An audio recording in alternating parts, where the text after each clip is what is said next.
dun, dun, dun, dun, dun, dun, dun, dun, dun, dun. Ladies and gentlemen, that is the most catchy intro of any podcast I have ever heard of, and it's only here on Box Truck Talk. I'm your co-host Scoochie Dean, here with the one and only D Money. Episode 3, Dally. I mean, we're in it, we're rolling, getting off the ground, and I'm super excited. Got a lot of things going for today. We're fired up about this one.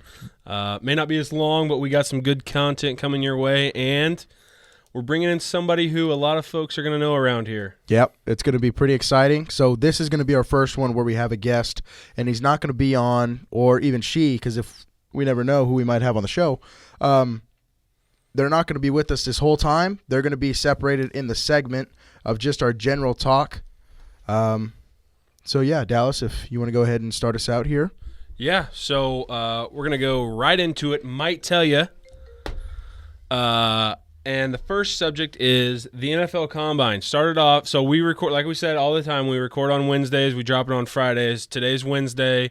The NFL Combine started today. Are you an NFL Combine fan, Scoochie?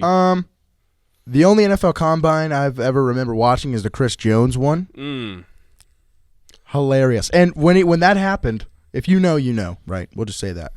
But when that happened, I was like, dude, I can't believe that guy fell, and I don't want to get too explicit here on the show. Like I said, an E next to our logo. Yeah, or the parental advisory sticker that they put on. I've seen quite a few combines. Yep. Any memorable ones? I don't remember any. Obviously, the Chris Jones one's memorable. I was like, well, that one's memorable. Hey, and the fastest guy. I remember the fastest guy. Yep. Ross. And that was kind of cool because if he would have worn Adidas cleats, they said that they would actually buy him an island, if I remember correctly. Oh. But he didn't wear Adidas cleats, and then he did break the record, so he did not get the island. 4.22, correct? I believe so. Yeah, I'm pretty sure. John Ross. Yep. Wide receiver. And then Nate Remza, our guest last week, he had a good point. He said with these NFL combines and combines really in general, what it does for these athletes is it kind of makes the teams look at details or at their athleticism. It makes them see reasons why not to take them that was his exact wording. It's you're not going to find a reason to draft this guy. Correct. You're going to find reasons why not to draft this guy. Exactly. So I think that is very valid. I think there are some outliers in that. I think there's a couple where it's like, everybody's talking about Anthony Richardson, quarterback from Florida. Looks like $1 million. Yeah, sure does. 6'4.5", 230, yep, 235. Can throw the ball a country mile. Sometimes he just couldn't get it done at Florida. Yeah, but he's going to go to the combine, and they're going to be like, "Oh my gosh." Another one that I think he's going high on people's boards right now, but I think he's going to get even more draft stock. Is Will Levis from Kentucky. Yep. And maybe you could say, hey, Will didn't have the guys around him to do it. I don't know. But it makes and breaks some people's careers. Breaks probably more than you would say makes their career. Interesting week overall, I will say. But NFL Combine, fun to watch, but nonetheless, it'll be interesting to see how it makes or breaks some of those guys' career. So after the NFL Combine, kind of leads us into the weekend. Obviously, let me backtrack real quick. Go ahead. NFL Combine, it's always at Lucas Oil. Is that right? Kind of monopoly, huh? Is that? Yeah, always at Lucas Oil. I've only driven through Indianapolis 3 times. Never done it. Well, never been to Indy. 3 times, yeah. And I mean, it's pretty much the way that I would describe it. I had to get off to go to Cincinnati, but get into town. You take your Snapchat, get your filter that says Indianapolis, post on your story so everybody knows exactly where you're at. You're like, check it out. Look what I'm doing. There's an airport. You have the airstrip with the lights. Then I get off on my sign that says Cincinnati, and I'm gone. So you really haven't even been Correct. to town. I can say I've been there, though, because I've Snapchat to document it. Yeah. No, I've never. Never even thought about going to Indianapolis. Actually, I have once. I was going to stay the night with my buddy in Indianapolis, but that's To go where? What were we going to do? I there? was going to Detroit. I was going recruiting in Detroit. Oof, love that. Yeah. That's awesome. I was driving, so thankfully. So you didn't stop with your guy though? I didn't end up not going. Oh, you didn't even I'm go not to Detroit? going, no. Okay. You ever been to Detroit? I've flown into Detroit the year I was at Kansas. We flew. That was the only game we didn't get on the charter flight, so we flew from Kansas City to Detroit and then bus from Detroit to Mount Pleasant for when we played Central Michigan. Okay, that's cool. Yeah, it was cool. We stayed in East Lansing. That'd be sick. Lansing, I guess, not East Lansing. That's where the school's at, but Lansing. And we stayed downtown, and the Capitol was right around the corner from our hotel. Kind of cool. That's actually really cool. Yeah, it was a sweet hotel. So when you old school, it was awesome. When you would go out, one might say it was like Sweet Life at Zach and Cody Dude, hotel. It was awesome. Mr. Not the suites and stuff, everything like that. Mr. Mosby? Nah, didn't have a Mr. Mosby. Julian Esteban Montoya I don't know. Real question, sidebar off of this. When you're with the team, what's the night like? Are the kids allowed to leave the hotel, stay in? Players are not, but they obviously keep them busy. Correct. But I was just a support staff. So could you leave if you wanted to? Yeah, we always got Ubers and went to B-dubs and stuff. Okay, that's didn't get too cool. crazy. Now the year after I was there, obviously Coach Miles. Yep. Miles was the coach. I had some buddies that was still working there, and they beat Boston College, beat the brakes off Boston College, 48-7 in Boston. And Coach Miles is like, park the plane, we're going out. Dude, that'd be cool. Now I don't know how crazy it got, but they stayed another night and they had some fun. That's pretty fun. So that'd be kind of cool. That lifestyle is wild. Yeah. When you get the chance to do it, it's a lot of fun, but doesn't make much for a family, man. Yeah. I could definitely see that side of it, but continue moving on with so Arnold the Palmer. NFL, like I was saying, the NFL Combine kind of segues us from the weekend to the weekend, and what I'm probably most excited about, other than NASCAR and XFL, we got some golf this weekend. Arnold Palmer Invitational. Love golf, dude. Purse, $20 million. Now, and I love watching golf. My IQ, I shouldn't say IQ, my knowledge about how the game of golf, like the logistics side of it work, is very slim. Yeah. How many people do they break that $20 million over? See, beats me. If it's me, if I'm the golf commish, Which you're not. If they have one, Yeah. do they? It'd have to be like the president of the PGA, right? I would. See, Yeah, I would- If you've watched Full Swing, the guy who's talking about the live players leaving, that's got to be like the president. Okay. If I am him, I would say your top.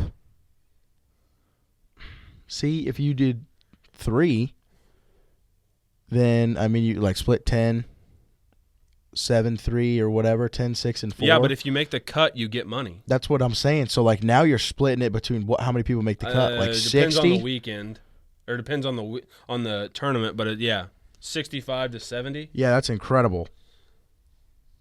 So if you just did some quick math here. Yeah, but it's obviously not going to be split up evenly. Well, no, 100%. But I'm just saying, if you took the $20 million. Listen, I'll still take whatever the 65th place gets. That's the purse. 38,000.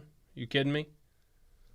That's no, that's split evenly. 307,000 split evenly between the top 65, 70. $307,000. Yep. Practically 308. I don't know. I'd still take the 38,000 that 75th place gets. If you did 75, then it's 266,000. That's incredible. Incredible. How do they get the money? I couldn't tell you. Sponsorships. And they're always Arnold sponsored. Palmer himself. Sponsored by Rolex. You got to. When you're sponsored by shit like that. Guy gets a roll. You win, you get a Rolex. I'd just be like, cool. Green jacket, gold jacket. Who gives a shit? Put him in the hole, baby. I've actually never held held, whatever you want to call it, a Rolex. Have you ever held a Rolex? No. I see these guys on TikTok. Bands made out of diamonds and shit. TikToks all the time. I got a Honda Civic on my wrist, man. I couldn't even imagine. That'd be incredible. Holding that much money on my wrist. Wouldn't do it. Well, it's in Orlando, Florida. Imagine that. They're all in Florida. Yeah. Great. Not all of them. A lot of them. The granddaddy of them all is not in Florida. Okay. I apologize. Augusta? Okay, the Genesis one was. Where, it was in Florida? Where was it at? I thought it was in, like, Jupiter. Oh, yeah, Jupiter. Jupiter's No. Was it in Jupiter? Let me look. Genesis Invitational.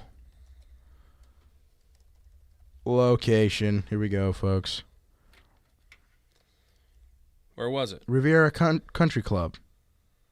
Okay. Los Angeles. Was it? Is that it was in Los Angeles. Wrong coastline. 4 time zones away. Yeah, but it's close. That's kind of no like wonder Florida. Scoochie didn't make the cut. That's kind of like he was in Jupiter. Dude, if I'm in Jupiter, Florida, okay, let's look at this. Golf tournaments in Florida. Okay, it's gonna come up with Tiger Woods' new thing. You think so? Probably. Oh, I don't want amateur. I want PGA shit. You'd probably fare better on the amateur tour. I'm not going to play. I'm just trying to get some info for the folks at home. Arnold Palmer, the Players' Championship, and the Valspar Championship. Valspar. Nice. There's got to be more than that, dude. Too. Hold on. They're back-to-back-to-back Donald weekends. Trump has a course down there, too. There's got to be another all one. of them. They're all like back-to-back. But Donald Trump is a live guy. Donald Trump's a live guy. Did you know that? Is he really? Yeah. On the live tour this year, they're playing on 3 of Donald Trump's courses. One in D.C., one in Florida. The other one might have been up the Northeast. I don't remember. Anyway, doesn't matter. Golf this weekend, so make sure to tune in, watch some golf, and it'll be a good time. Who's your favorite golfer? Do you have a favorite, or are you just like watching it? You know, like I said, my golf history knowledge is very slim. Yeah. So watching that Full Swing show was pretty cool to me, just because you did get to learn other sides of the golfers. I quickly, and it may have been because he was the first episode, I quickly became a fan of Justin Thomas. Oh, yeah, because, yeah. Well, here's the thing. I feel like shows like this, when it comes out, like a documentary about it, I feel like this is why I also hold so much weight for Michael Jordan, Last Dance. You watch a documentary and you see inside of them the like Mamba mentality for Kobe Bryant. In every aspect of life. You feel not like a connection, but you have respect on them for understand it more. Another level. Yes. You know what I mean?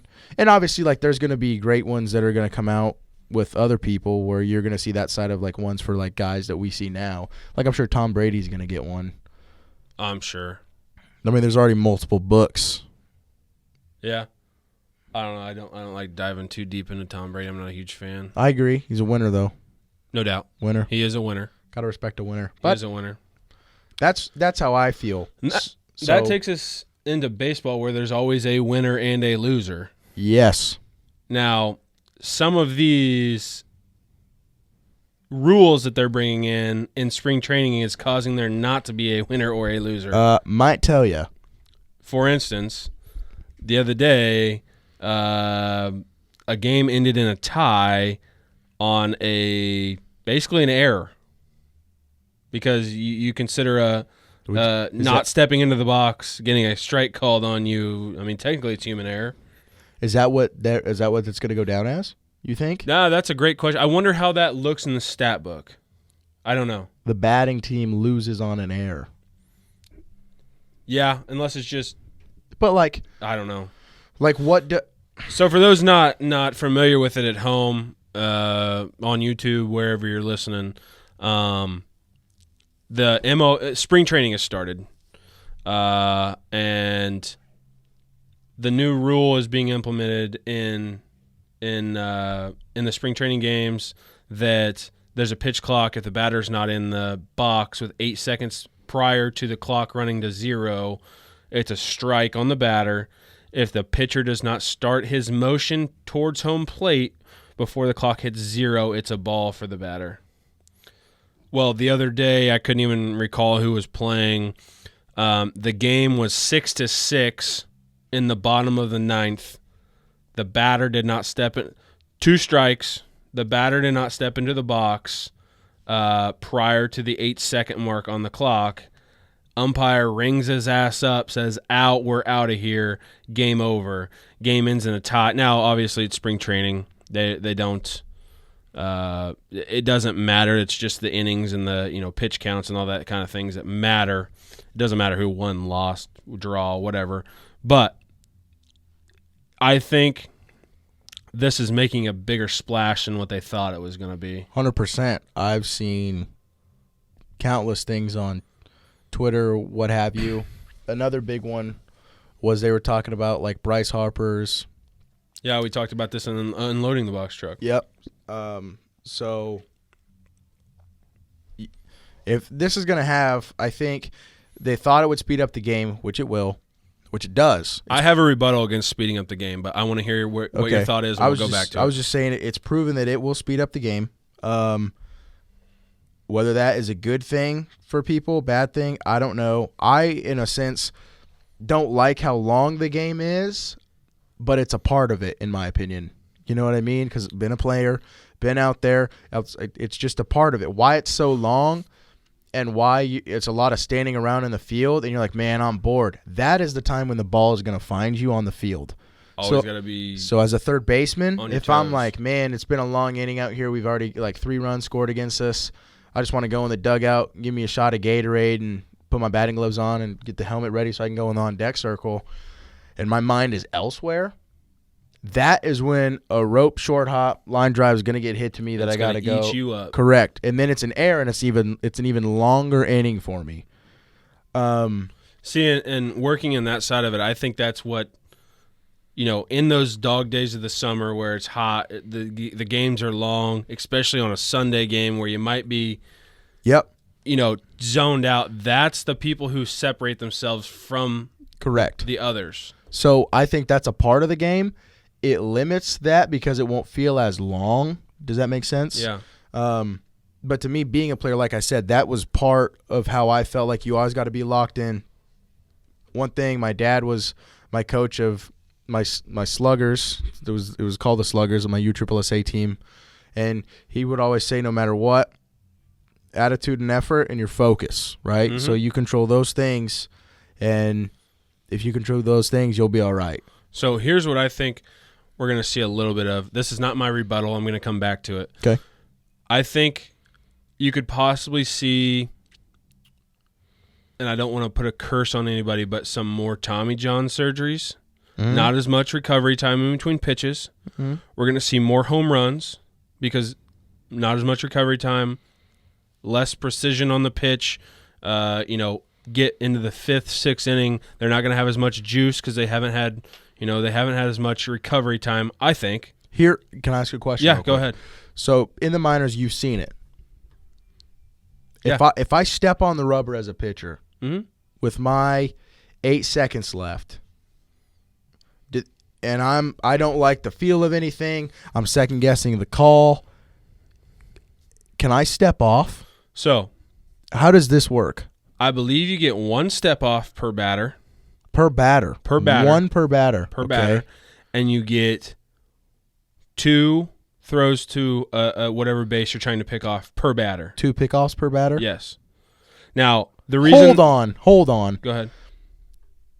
If I'm a runner, I would just lengthen my lead if I know I can get back 2 times. Changes the game a little bit. And then I know he can't pick off again. Or he might, but it's going to be a ball.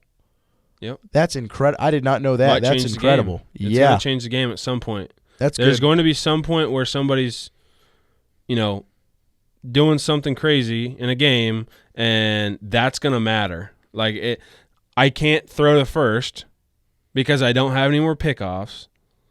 Wow. So the guy's going to get a lead of 20 feet, and then he's going to steal second base, or he's going to steal third base, or guess what?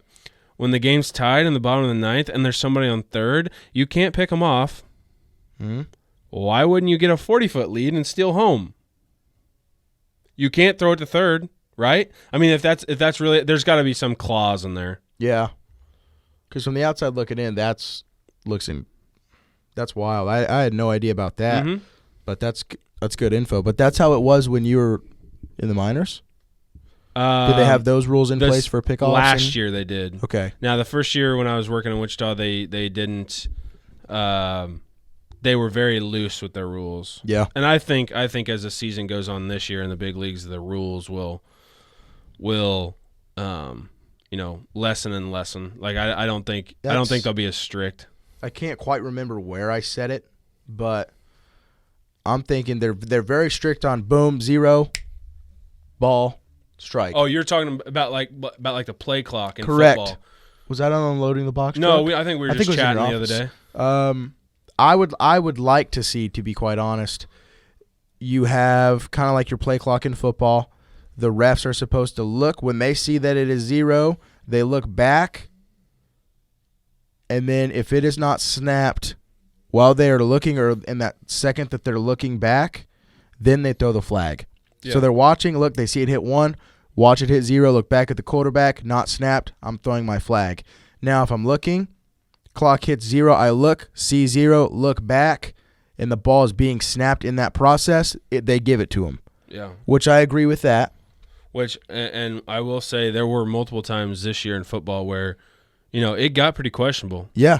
There could have been a whole nother tick of a second off of the play clock. If there was more time on the play clock, I think it would have hit if it were capable of going to -1, I think there would have been times this year where it would have hit -1.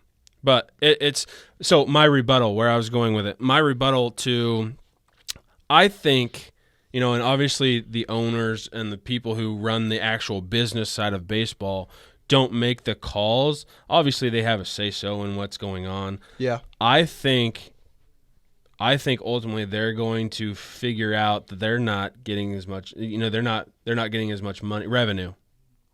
Yeah. Because, and especially at the minor league level, like what's the biggest thing? Ticket sales and concession sales. Not a lot of you're going to sell some stuff in the team store. You're going to sell some clothes, that kind of stuff. But the big things are concessions and ticket sales. Mm-hmm. Well, ticket sales are going to stay the same, sure. Concessions are going to close down. If you're taking 25 to 30 minutes off of a game, concession stands are going to close down 25 to 30 minutes earlier. And I don't know, obviously there's a rush at the end of the night because bottom of the seventh, top of the eighth, whatever, whenever beer sales close at the ballpark, there's going to be a rush then. There's going to be a rush regardless when it is, what time it is during the game. But you're looking at 30, possibly upwards of 30 more minutes during the course of the game that you're not selling something. And also, just looking at it, not the time part, like the timestamp of it, but it used to be, I can leave and I could probably get back by the end of this at bat. Now you leave, you might not get. You might miss the entire top of the inning, the entire half inning. Yeah. Wow.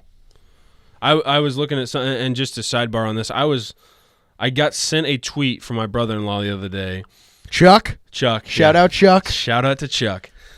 He sent me something. I don't even remember who it was, what team it was, but somebody literally pitched an entire inning under the new style in the meantime that the guy had pitched 3 pitches to one batter. Yeah. It was incredible. I think it was actually David Ross was the batter, and it was during the NLCS or something. Yeah. It was a big game. Yeah. I saw another one where it was how many inside the park home runs can Jose Altuve hit in this one at bat? Yeah. So with the baseball rules we've been talking about, we kind of did a little trivia thing on TikTok last night, and I think I posted it to Twitter as well. Kind of quacky rules, and we tried to catch some of you guys slipping. The video I posted was of the Washington Nationals. Yep. When they were playing St. Louis Cardinals about 10 years ago. I couldn't tell you exactly what year it was. But there was some question on the hit. It was bases. Go ahead. Michael Morris is the batter. Yep.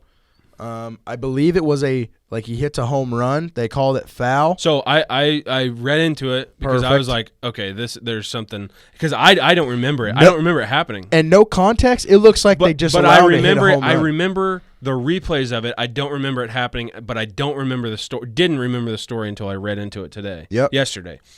So what happens? They're playing at Busch Stadium, and I guess somewhere along the lines at Busch Stadium, there's a wall that has the home run yellow line is like halfway up the wall. Yep. Or there's some, there's speculation about where this is compared to where the ball hit. Supposedly, the ball hits above where it's supposed to be a home run. The umpires did not see it. They're like, whoa. They called it a single. So no. Here's exactly what happened. The guy hops it off the wall, throws it in. The guy Michael Morse thinks it's a home run, so he's just doing his trot. They tag him. They call him out. End of inning. Bases were juiced. He thought it was a grand slam. Yeah. Bases juiced. Calls him out. And then the umpires take it back to review, and they're like, "Oh, it's a home run." So they go back to home plate. It's like, hey, you can't technically hit a home run without a swing, so we got to reenact this a little bit. So I'd do it too. It's awesome. It was like that's got to be a rule that just slid in there. It's like you can't hit a home run. No shit, you can't hit a home run without swinging the bat. But like, why would you make him reenact it? Correct. Funny. Like, I think it's just for old. Because out of context, you get videos like this. Exactly. You're like, okay. Exactly. So 10 years later, he fake swings it, and I think the best thing about the entire thing is the people on the radio or the broadcast were like, the swing, the hit, it's gone. So and then he trots the bases, and it's like a grand slam. But I was reading through the comments on Twitter, and they were like, dude, and it was in the first inning when he did this. He's like, why would you use that? Because the tweet actually said, yes, back in the day, 10 years ago, they let you use this one swing per game kind of thing. So they played it up to where it was actually this MLB quacky rule. So people in the comments were like, why would you use this in the first inning? Why wouldn't you save this until sometime when you might need it? But anyway, funny rules, and obviously that falls under our controversial "Fine, be that way" segment. And then our other thing that was kind of controversial, we're trying to mix in. We're big sports guys. Everybody knows that. We want to mix in a little bit of, hey, here's kind of who we are outside of the sports. Dude. And we decided something that, I don't know if it's controversial, but it's something that somehow every time either Scooch gets on YouTube or TikTok, I always catch it on TikTok.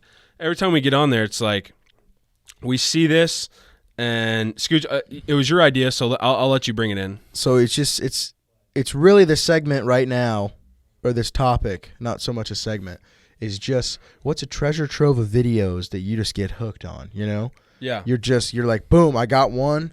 That was 54 minutes. Let me watch another, even though it's 1 a.m. on a school night when you're a junior in high school. Yeah. Young rough. Scoocher. But what was yours? Mine is kind of like this unsolved type of mystery, like real life mystery things. And this first episode is one of the first ones I remember. And it was this whole story about this Florida man in 1997. His name was William Earl Molt. Last seen November 7th, 1997 in Florida. So he tells his wife, hey, I believe you're a significant other. I'm going to go out. He was 42 at the time. I'm going to go out and 40. Sorry, not 42. I'm going to have some drinks. I'm going to come back, go to the nightclub, do whatever. I'll be back. Don't worry about me. I'm just going to go have a good time. Leaves. Next day, doesn't come back. So she wakes up and he's not there. So, I mean, obviously she reports it, files the missing persons, and 22 years later, so we're in 2019 right now. Mm-hmm. This Florida man in this neighborhood decides I'm going to check up on my old house. I'm going to Google Earth my old house and see what's going on with it. So he Google Maps his house, and he's got like this overview of the home, the satellite picture, zooms in, and he kind of sees behind the back in this pond area what looks like just like a white box. Now it could be a fridge, could be whatever, but he's like, that's weird. I'm gonna see here. Gets the number for the owner of his old house, calls him and says, hey, right below you, like 15 feet, 10 feet from the dam, or from the riverbank, excuse me, there's something white. Like, you need to check that out. I don't know what it is. Can you go see? They use like this drone, and they're like, yeah, there's something there. So they get up close to it, bring it in, call law enforcement. Law enforcement tows a car, and inside is the guy? Yeah. Oh, wow. Yeah. I was trying to find his name again. 27 years later? William Earl, yep. 22 years later. So they think he had some drinks and was on his way home, drove off the road into the pond. Wow. Never resurfaced, so he's just been in that pond for 22 years. That's incredible. Yeah. And we were kind of talking about this a little bit before. I've gotten on these treasure troves on TikTok. Not this specific story, but there's people out there that, people seek them out to say, I know somebody who's driven off or drowned in this certain area. Yeah. Can you go and, search for me? Like family members of these people. Exactly. They've called them up, and that's their job. And they don't try and make a reality show about it. No. But it's kind of crazy to think about. Yeah. Sad. It's but I mean the protocol. Obviously, they find the vehicle, they mark it, and then they call law enforcement. Yeah. Kind of wild. I don't know why it pulls you in a little bit, but it does. It's interesting. You're just like, what? Like, and then it's like, oh, if they found that, what else have they found? Then that's when the treasure trove starts, and you're like just scrolling. Yep. Another treasure trove that I think I dive down sometimes, being a recruiting guy, just Twitter. Like getting on Twitter's a good one. Finding just Twitter in general. Yeah. I follow enough kids recruiting wise. It's like, all right, let's see who this kid's friends with. Let's see who this kid knows. And it's just like, when you look at it that way, the world's a real small place. Yeah. I mean, people you don't really know, you've talked to them, but like sure you don't really know, and then you're like, holy shit, this guy knows this guy, and I know that guy, and he knows the other guy. Yeah. So it's just treasure troves for days. Mm-hmm. You got any more treasure troves that you kind of dive into sometimes? It's not really a treasure trove, but keeping with like what type of platform we like to use. I'm a big eBay guy. People know this. So I'm a treasure trove of just like, I find on there just random things like that I never thought I would need, but I just find myself searching. You know what I mean? Just. And I don't know if that's a treasure trove, but one object pulls you in, so you look that object up, and you're like, oh my, there's different this, or there's different that of this. Like, you actually learn a lot of things doing that. I found a reversible Mark Echo fur coat that is the coolest thing I'd ever seen. You ever seen Four Brothers when the bad guy's meeting Mark Wahlberg in the middle of like Lake Michigan? No. Okay, we need Wahlberg. We need to watch it. It's about four brothers that get. It's like Four Christmases. No. Flip the tube. Jesus. Oh, dude. Hold on. We're coming to Four Christmases now. Oh no. What's your favorite scene of Four Christmases? I have a very distinct one. It's got to be at the cabin. Up in the, when they go. Really? Yeah, that's just the most memorable one for me, because doesn't like the cable go out? Yeah, because he's up there. And it rips the cable, yeah. And it just like rips the line around everything, like. Exactly. And then he's like holding onto the satellite. Yeah. Lady in the Reese Witherspoon spins in the kitchen, hits the baby's head on the cabinet. How about Reese Witherspoon? She's in a lot of good movies. She is. Sweet Home Alabama. Which Vince Vaughn is my number one, dude. I love Vince Vaughn. He's a solid number one. He just goes on this little thing where he's like, first we were together, and then now we're not, and now it's like 20 years later, and we're fighting with each other because we're going back at it. And Wedding next thing, crashers. Yes, and he just keeps going on and on. Yes, and he's like so monotone. It's like it's hilarious. He doesn't even get worked up. And I'm like, That's not in his script. They had a scene I don't even know if a guy ever earlier, takes a breath. And dude, if he walked in right now, I'd have. I think we'd both shit our pants. Yeah, I already have. But moving on. So my favorite scene is actually we're gonna have to cut this because Scoochie's gonna have to go to the bathroom. yeah, when they are at the church and doing when Jesus was born, and he's like got a long time ago. Yeah, and then I'm kidding. Go ahead. He's got to do the reenactment of it, you know? Oh, good Lord. Yes, dude. It's hilarious. He's so good, and then her just like being so not good, and then he's all right, let's get back to Four Brothers. Oh my God, he's cheering. Dude, it's so good though. Like he's just such a good actor, and even then, like and he's in the back, like red leather, yellow leather, red leather, yellow leather, he's okay. Hilarious. Moving on. I'm so sorry, folks. Four Brothers. It's about four guys. Sounds like a pizza shop. That get.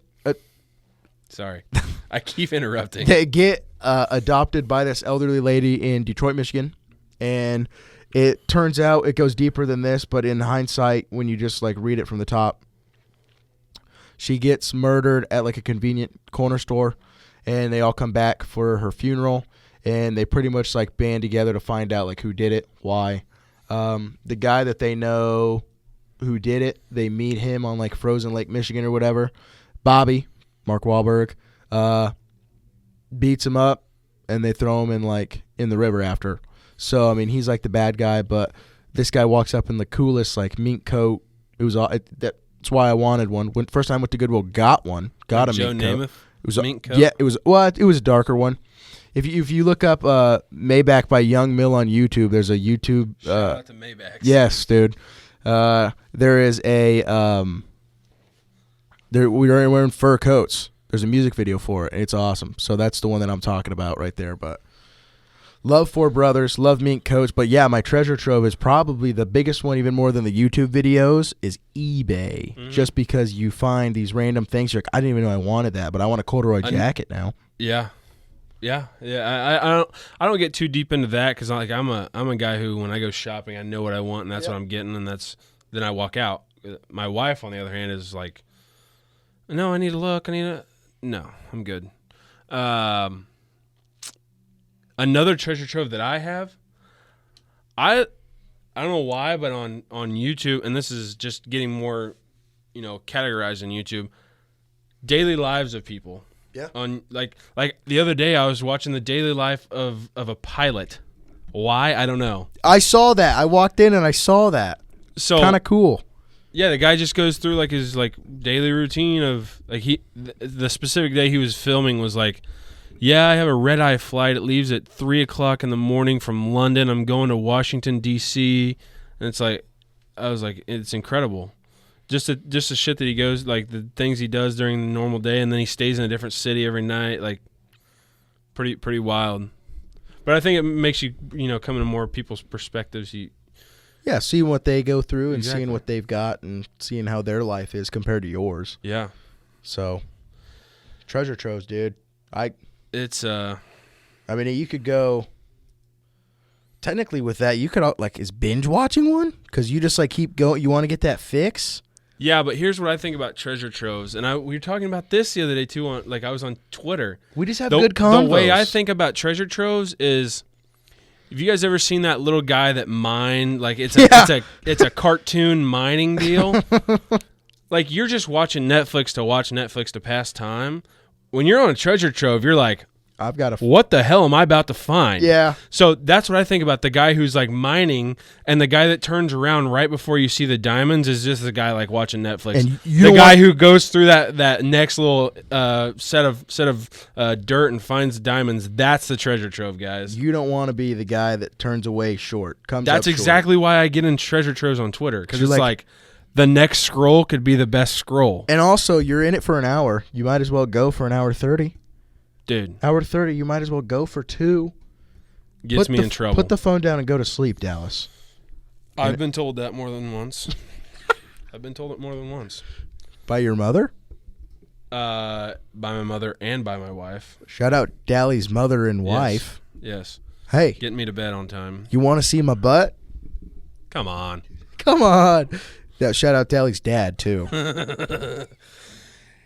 Anyway, we are about to bring on a special guest.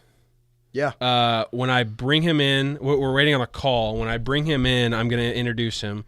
Super excited about this guest, yes. I might add. Awesome. We were both here when he was here at Butler, but I never had any relationship with him. I don't know him personally. Mm-hmm. Yep. Spoke on the phone with him a little bit. Great guy. Yeah. Seems like a great guy. He's actually on his way to spring training right now. You'll hear all this once we get into the phone call. But we're bringing on Braxton Hyde, previous pitcher at Buco. Now play. He's a prospect for the Colorado Rockies. Mm-hmm. So once we get that phone call, we'll bring him in. Like we said, super excited about it. Cool deal. Yeah. Yeah. Driving from Liberal to where's he going? Tucson? Scottsdale, I think is what he said. Arizona. That's incredible. Anyway, that is our next segment. That'll kick off Oh Baby for us. Oh baby. So here is Braxton.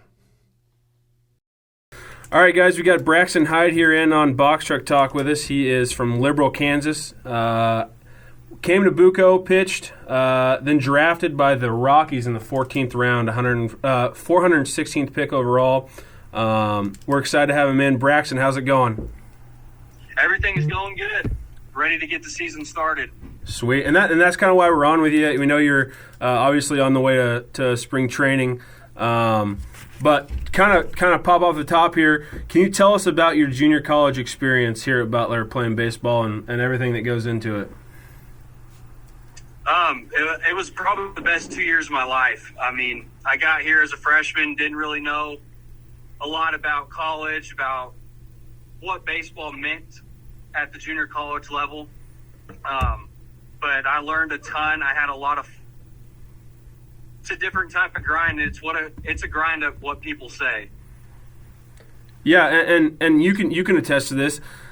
Just from my own experiences, junior college and minor leagues are kind of hand in hand, wouldn't you say? Yes, I 100% agree with that. You're kind of trying to get to where you can say you kind of made it a little bit. Yes, absolutely. Right. So, out of here, other than obviously getting drafted and going on and playing affiliated ball, did you have any college options? I did. I was actually committed to Oral Roberts down in Division I school. I committed there in November of 21, so I was committed for quite a while before. Oral Roberts, you said? Yes, Oral Roberts. Okay, I got you. And did you pitch here 2 years or just 1 year? 2 years. Okay, I got you. So Braxton, are you when you know that there's going to a day that either you're starting or you know that you're throwing, what's your routine look like? Like when you get to the clubhouse, and what do you do in the night before and stuff like that? So what it used to be was, what they've done with me now is they've kind of moved me to the bullpen. So when I was in Arizona last summer, my routine was kind of different. So my routine would be I'd get to the clubhouse, go to the weight room, get my stretching in, mobility, everything like that. I'd eat lunch. Then we'd have practice. Practice would be a little lighter on the days you throw because you don't play catch as much before the game. So when you get there, you shag BP. It takes about 30, 40 minutes. After that, go back in, shower, get ready for the game, have dinner, and then you're just waiting to get into the game. Now, did that differ from when you were a starter and obviously when you got moved? You were a starter here, correct? Correct. So my routine at Butler was I'd always start the night before. I'd go to the Y, get my lift in, I'd hot tub and then pool, and I'd switch on 2 to 3 times, 5 minutes each.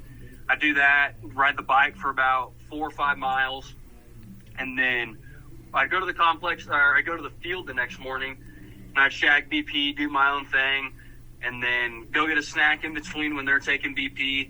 And then about 12:15 is when I'd get my stretching going, get my throwing going, and I'd be done in the bullpen about 12:55, which gives me about 5 minutes before I have to go out on the mound. Right. Now, you said you got a snack. What's the snack? So my routine would always be to go to Sunny Stop. I'd go to Sunny Stop, Yep. and I'd get Right across from a Gatorade Pedialyte, a piece of pizza, and a Met RX protein bar. Very nice. Yes. Has your every Thursday. has your snack of choice changed now that they got everything right there for you in the clubhouse? A little bit, yeah. It's a lot healthier options now. It's usually a bagel with some honey, and then a piece of string cheese and some chocolate milk. There we go. Ooh. Here's one for you. How many times during the course of the game do you come in from the bullpen to the clubhouse? Oh, Snacks for days. I think the most I ever did it might have been two or three times. Dude, I mean, when you're just sitting there, you got nothing else to do. Right. So chew on seeds and go every other inning into the clubhouse. When I was in Wichita, we had guys that would literally come in between every inning. Yeah.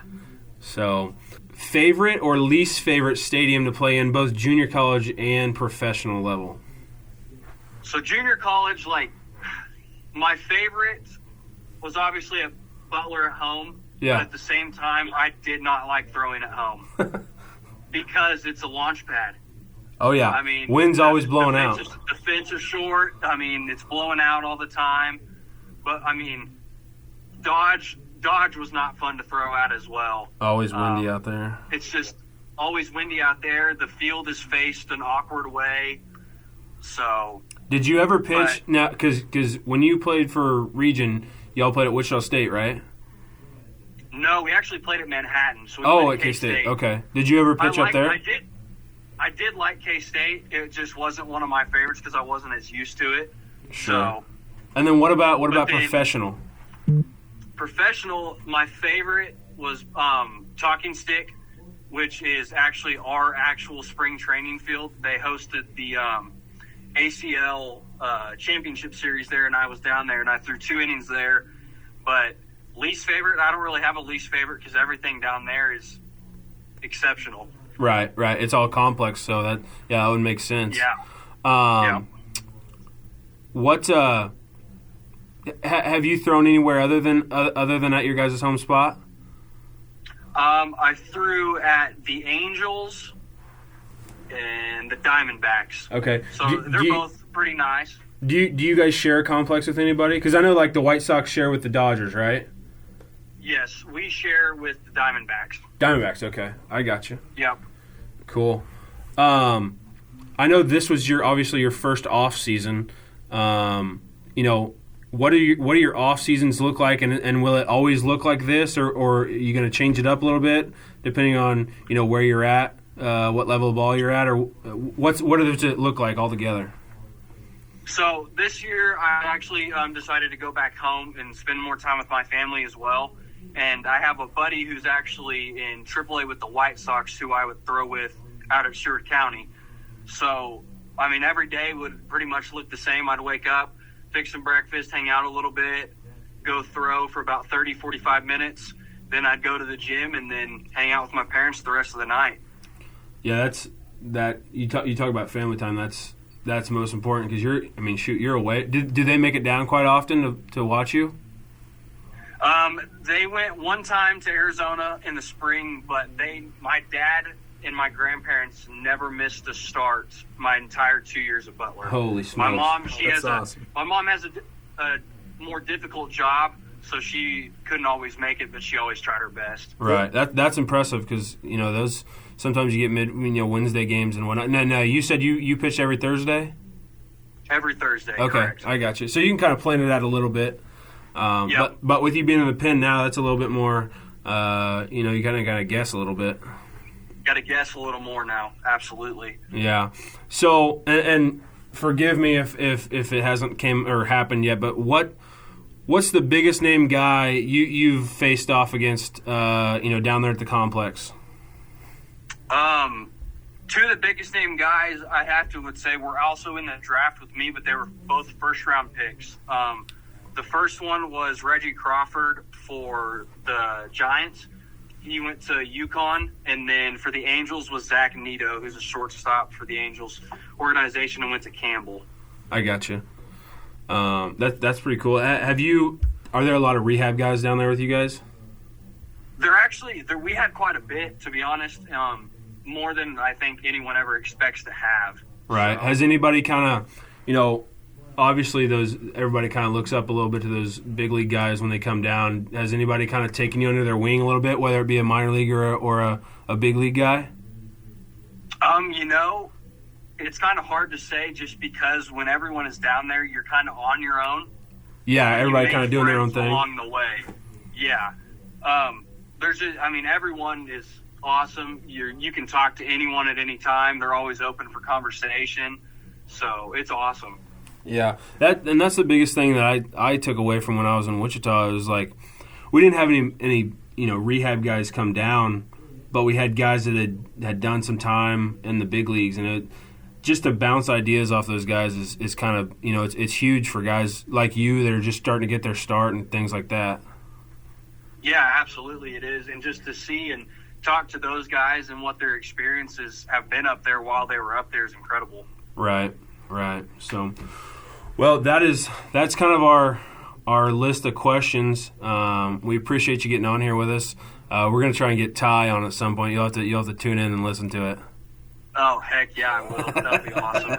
So, well, I tell you what, we sure appreciate it. Be careful getting down there the rest of the way, and we'll be cheering you on from up here in El Dorado. Absolutely. Thank you guys for having me. Appreciate you, brother. All right, cool, Braxton. Thank you so much for getting on here with us. We are fired up about that. A lot of good stuff. Kind of talked about the JUCO process with us, talking about his transition into professional baseball. That was awesome. Like I told him before we got on, I know a little bit, but you have a totally different perspective about professional baseball and junior college baseball for that matter. So that was really cool to hear his perspective on everything and kind of hear how he goes about himself in the game of baseball. We kind of left this segment a little short just because we knew we had Braxton in here. Scoochie wanted to talk a little bit about KD and the Suns. So KD just came to the Suns, right? Yep, he just got to the Suns? I really wanted to talk about it because now they're pretty much going to have a big three. They actually kind of have four. Ayton, Chris Paul, KD, Devin Booker, right? Those are your four. Say those one more time, sorry. DeAndre Ayton. Uh-huh. Big guy. Kevin Durant. Went to Arizona, actually. Kevin Durant. You know where KD went to college? Texas. Correct. Who can only share with KU now after their big win against Texas Tech. Yes. Tuesday night. Good win. Yes. Good win for the Hawks there. Great. Devin Booker, Chris Paul. So those are their four. That's a great four. That's a lot of star power. And I was on one team. Talking with our guest we had on Unloading the Box Truck, Dylan Smith. They lost all depth to get KD. So they're pretty dry once you get past those top four. One thing, like, who's their fifth guy? Sorry, I don't keep up with the Suns. I don't know. Okay. They just, it's got to be like a power forward. So or my shooting. question is, no, not even shooting. Shit, I don't know who it could be. We like the ball, but you don't know basketball like No. that. I don't know basketball like that either, really. I think I know a little bit more than you. I don't, because you said this. Yeah. I'll take it My over. basketball knowledge past college is. But you know all four of those non-existent. guys. You know four of those guys. Yeah. Like I said. So that's incredible star power, like we talked about on one team.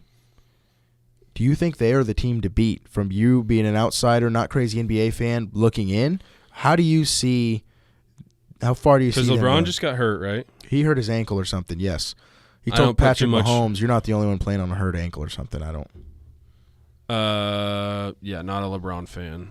I could see them being front runners. Now it depends on how well they mesh. Because you look at it, I was heard on the radio. Kyrie, who's Kyrie playing with now? The Mavs with Luka. Kyrie and Luka don't mesh well worth a shit. Like, don't at all. Like the other day, I was listening to SportsCenter, and it's like, all right, Kyrie's dribbling around, passes it off to Luka. Luka dribbles around. Oh, there's 3 seconds on the shot clock, and Luka kicks it out to a nobody, and he shoots a three and misses. So they just don't mesh well. So I'd like to see how well they mesh over the next couple weeks. Yeah. Before I go out and make some statement like the Suns are going to win. He hasn't played yet for him yet. He's coming He's back. hurt, right? I think he's coming back from being He's a little banged up. A little tweaked up, I think. Yeah.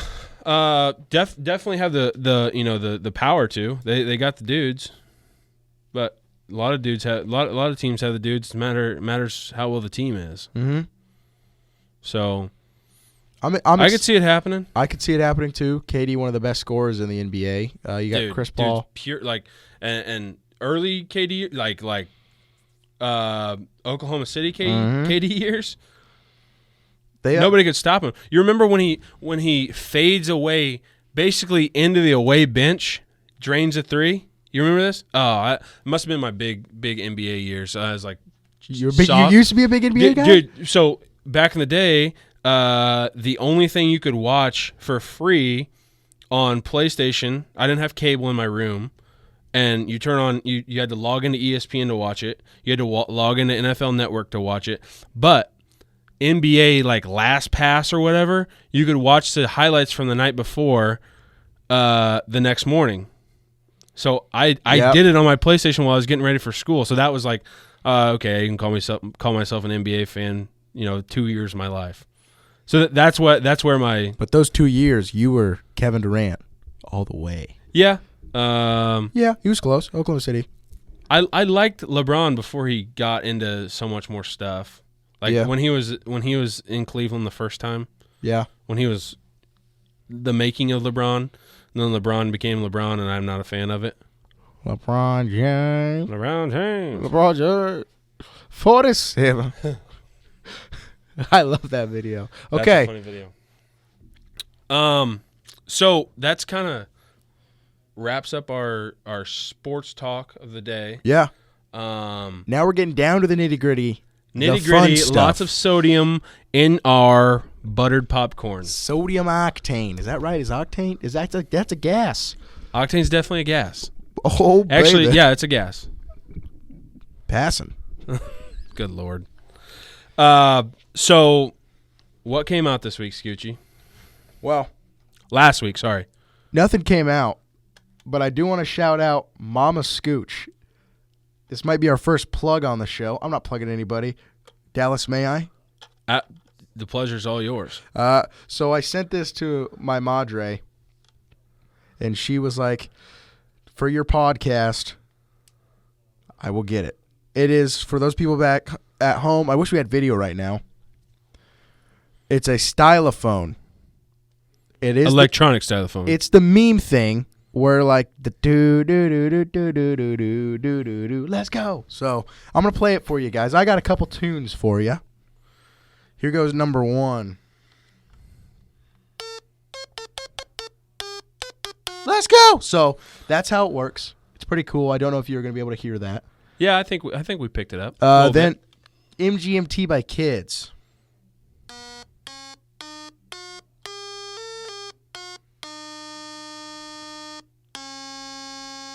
If you want to get one of those, I recommend it. That thing is awesome. It's now, what's one of them things going to run you? $35. eBay? Amazon. So you get it 2 days from now. It's brand new. It's not used. Brand spanking new. Nice. So I just had to shout that out and Mama Scooch out. Pretty cool little machine. And Papa Scooch out for that one. That was a good one. I was like, pretty cool little machine. Just walking around the office letting Might have to let Mr. play. Sax Guy go and get us a theme song from Scooch's xylophone. Now that would be awesome. Stylophone, xylophone. Golly. Buttered popcorn. So, big week, Netflix last week. OBX, Outer Banks. Yeah. Binge the entire season. Now, before we get deep into it, folks, I love normal Netflix shows, Stranger Things, all that good jazz. Obviously, you can see like they get a little extra with it. The one thing about OBX that they just kept getting into was like the more and more deeper they got into it, I'm like, that's not real, you know? Yeah, and you actually brought some stuff after you watched the last episode to my office the next day. I had to debunk it a little bit. That's true. I'll give you credit there. So they did think about some things. Yeah. I'm with you. It's just, and I mean, it's good. It's just, I see it as not very good writing, in my opinion, and just like, what's the absolute most drama we could have happen here? Here's the thing. I'm a huge Outer Banks fan. I love watching it. Me and my wife watch Yeah. it. But when the writing gets bad, in my personal opinion, that's when the show's got to fizzle out. I honestly think that this should have been the end of it. And don't get me wrong, I want the next season just as much as anybody else, but I think this should have been the end of it. 100% agree with you. 100%. Because where it's going, and I'm not going to spoil it, I'm just going to generalize talk about it.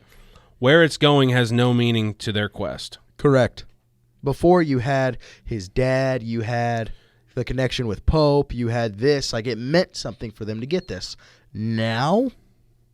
And really, I think over the long haul of the entire show, the first 3 seasons, it started out as John being his dad's treasure. Really, John B's dad, Big John's treasure, turns into John B and Big John's treasure. And now I think it's kind of like start of season 3, leading up into the middle of season 3, it's turned into Pope's heritage. Like it's turned into, hey, we're doing this because it's Pope's family. Like, yeah. It means a lot to him. It's something that his ancestors, went through. Like, this is for him because it's got a big. When he realized that this was his, in a sense, as friends, they felt they had needed a little bit more meaning to him. 100%. So where it's going, no idea. Well, we don't know where it's going, but now they do say something at the very end. They say a name, and they all kind of look at each other. I don't remember. I didn't recognize the name. I don't either. It's got to be... Should we have recognized it? Maybe. I haven't done any research on what the name meant, what it was. But it's got to mean something. Obviously. I mean, totes obs. Are you watching any other shows right now? Coach Gray, IG, has put me on with a couple. He said... The Murdaugh Murders on Netflix. We were going to watch a little bit of that. I don't know. I think, folks, what we're going to start doing is me and Dallas are going to try to watch some shows together, and then we'll talk about them together on here. That'd be kind of cool. It would be kind of cool. Just kind of like a buttered popcorn. It's just like our show review, you know? Yeah. He talked about the Murdaugh mysteries and, like, Cocaine Cowboy. Said I should get into those and watch them. So those are my next 2. Just Outer Banks was the last one that I had. Actually, I did start this new show. It's called Curb Your Enthusiasm with Larry David, creator of Seinfeld. I think that's his name. So it's just kind of like that dry humor. Curb Your Enthusiasm, you said? Yeah. But it's got... what got me into it was TikTok. There was a cutscene with Vince Vaughn. Oh, good Lord. And they're just him, his agent, and Vince Vaughn are sitting in there. But I love Vince Vaughn. We've already established this. Real quick, right off the top, if you could pick your top 3 actors. Burt Reynolds. Whoa. Okay. Love Burt Reynolds. I'm probably going, I don't remember his name, so don't kill me in the chat for this. The guy who plays Luke Duke in Dukes of Hazzard. Love that guy. Don't know his name, but I love his character in any other movie he plays in. Which one is that? Is he the blonde dark-headed guy? No, Bo's Johnny Knoxville? No, the old Dukes of Hazzard. Johnny Knoxville. I was like, Johnny Knoxville? And then my last one, it's probably a toss-up. I was a big Walker, Texas Ranger fan. Ooh. So it's probably a toss-up between Chuck Norris and Owen Wilson. Take it easy, Chuck Norris. So, what's yours? Vince Vaughn. No, you said top 3. Okay. Vince Vaughn, 1, 2, 3. Vince Vaughn in 4 Christmases. Vince Vaughn in Dodgeball. Okay. And Vince Vaughn in The Internship. Good Lord. So I honestly haven't given it too much thought other than Vince Vaughn. Kind of funny. No, go ahead. Sorry. I've got a couple. I don't know. I really don't know. Go. Funny, we just kind of did our own draft, but the draft we have for today, the burger actually came up for it. It's kind of cool. It's a good one, I think. 3 things that you're going to take with you on a deserted island.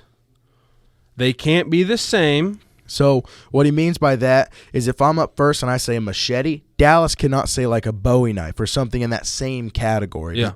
So continue. So we are going to start off. So we're going to separate islands. So we're going to need the same type of stuff. Yep. It's not like I can rely on what Riley brings and he can rely on what I can bring. Did you just actually name drop me right now? Excuse me, Scoochie. Oh, Haven't called him Riley in years. oh, baby. Oh, baby. So, Riley, take it off the top. We're going to do... Did you just do it again? I did it again on purpose. Oh, did you? Okay. I'm So looking we're gonna down, take it off- folks. I didn't see you make eye contact. Take it off there. the top. We're just going to normal draft it. So, top to bottom, top to bottom, top to bottom. 3 things. Okay? I like Stolberg's pick. I'm going to go machete first. A lot of different uses you can use for it. Chopper, cut down things. You can use it to throw. I mean, it's not an axe, but I think it chops better. It's got a bigger blade than an axe, so I'm probably rocking with the machete. Okay. I'm taking a chainsaw. What? No gasoline. Fair. Debunk that one real quick. Annex the chainsaw. Back to square one. Shoot. I'm taking a chain. No saw. No. What do I want? I'm gonna take cast iron skillet. That's a good one. Mm-hmm. That'd be a good one. You want a snake or you want me to go? No, that's top to bottom, top to bottom, top to bottom. You go. Oh, okay. Let me see where I'm gonna go with this. I mean, I got the machete. I don't really know how to start a fire. Would a fire starter be one thing? I mean, yeah. Okay, Yeah, then fire starter is one thing. let me do a fire starter. Okay. I'll do a fire starter. See, I'll figure out somehow to start a fire with rocks and something. Nice. Give me a bow and arrow. Ooh. Is that technically I'll two count it. things? I'll count or is it. it one? I'll count it. Okay. I mean, it's our draft. Yeah. We make the If rules. you disagree in the comments, leave it below. Yeah. Because We make the rules. I say that's fine. I'm going to also take another one of the burgers, and this is just, it's really good. Burger killed this one. For multiple, he's thought about it. Duct tape. See, duct tape, when you guys were talking about it in my office, I was You weren't seeing that? wasn't I could see seeing it. multiple just different purposes for it. Like what? Like what? So- what do you need duct tape for? The first thing could be is obviously tying stuff together. If you want, other than rope, you have that to mold things together. Obviously, you could use it for some sort of trap. Don't know what you would use it for, but you could use it for that. If you wanted to get real cool, what you could do, you put like a bed of like leaves and sticks and stuff, tape that over all together, wrap around a couple times. You have a makeshift blanket in a way. There's just those top three are the top three that come to my mind. I don't know whether that's like rather smart or like with it that's even plausible with duct tape, but it's just multi-purpose anyway. So why would it not be? You know what I mean? No doubt. You could make utensils with it. You could make a bowl. I don't know.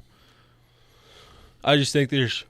Excuse me. There's other things. I think there's other things that Yeah. probably could go before it. Like, I'm not even going to say a knife because you've already said some sort of knife. So obviously I can't have a knife. Yeah.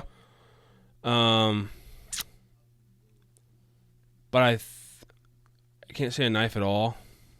You could say an axe if you wanted to. I think an axe is completely different. Okay, let's do an axe. All right, I'm in for that. That's fine.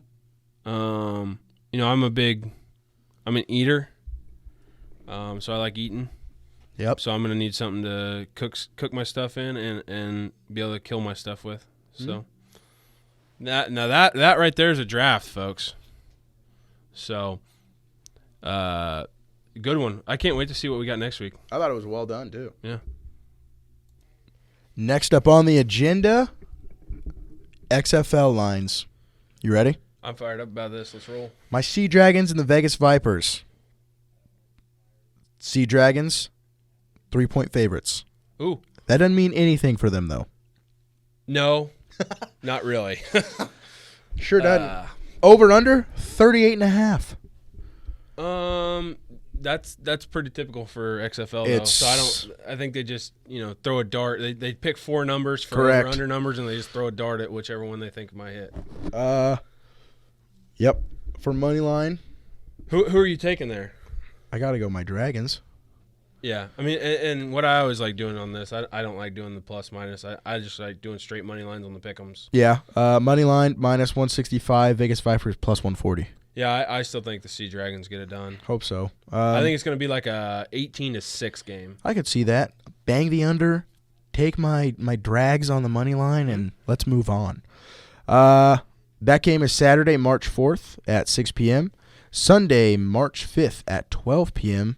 St. Louis Battlehawks, DC Defenders.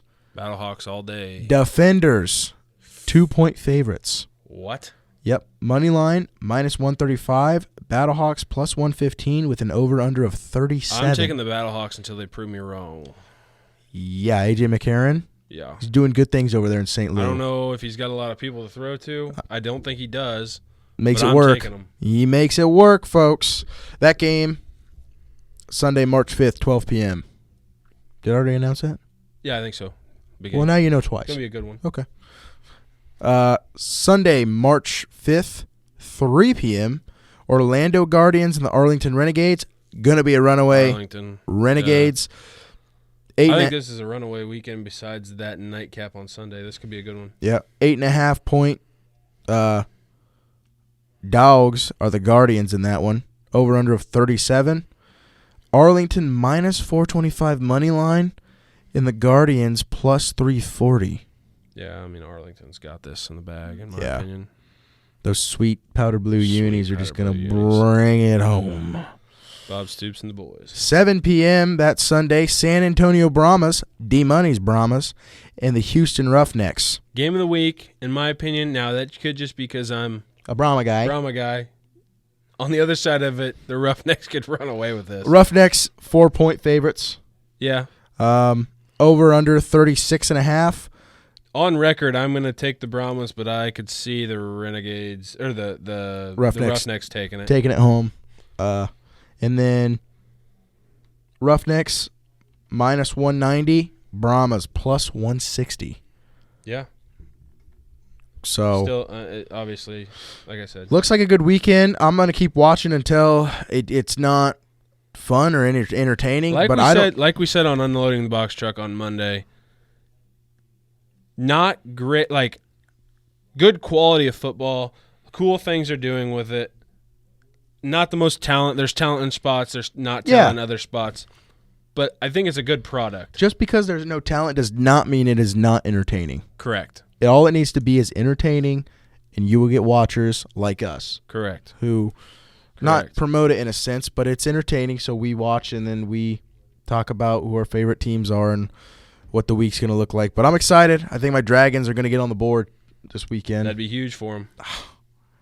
It would be huge. I mean, they need a lot, but that's a step in the right direction. Yep. So, well, folks, we're going to keep dragging you on a little bit about this big announcement we got coming. I think we really got some stuff in stone here. We're going to drag it on one more week. We don't want to announce anything until we know. We don't want it to be a big letdown until anybody finds out. But we're heading in a direction that we are very excited about. And we also would like to announce that we do have a every Monday staple that we have invited on with us every Monday. Yep. Mr. Dylan Smith is going to become part of Unloading the Box Truck. He just brings a great insight on everything sports and unbiased. Exactly. He gets both sides of it. But as far as today's episode of Box Truck Talk, that is where we're going to leave you all. We're fired up about this whole thing. We can't wait to drop this on Friday. We really appreciate you guys listening. The biggest thing is go find us on Facebook. Go find us on Twitter. We're up on TikTok. And then obviously we post all this on YouTube. Like, subscribe, do all that. And then the other thing is turn your alerts on YouTube so you know when you're getting when we're uploading a video. That's a big thing. I mean, we're our gratification is people listening to our stuff. So hit that turn on notifications button, and then we will see you guys on Monday for the 3rd episode of Unloading the Box Truck. Scoochie, appreciate everything. Yep. Scoochie and D Money signing out.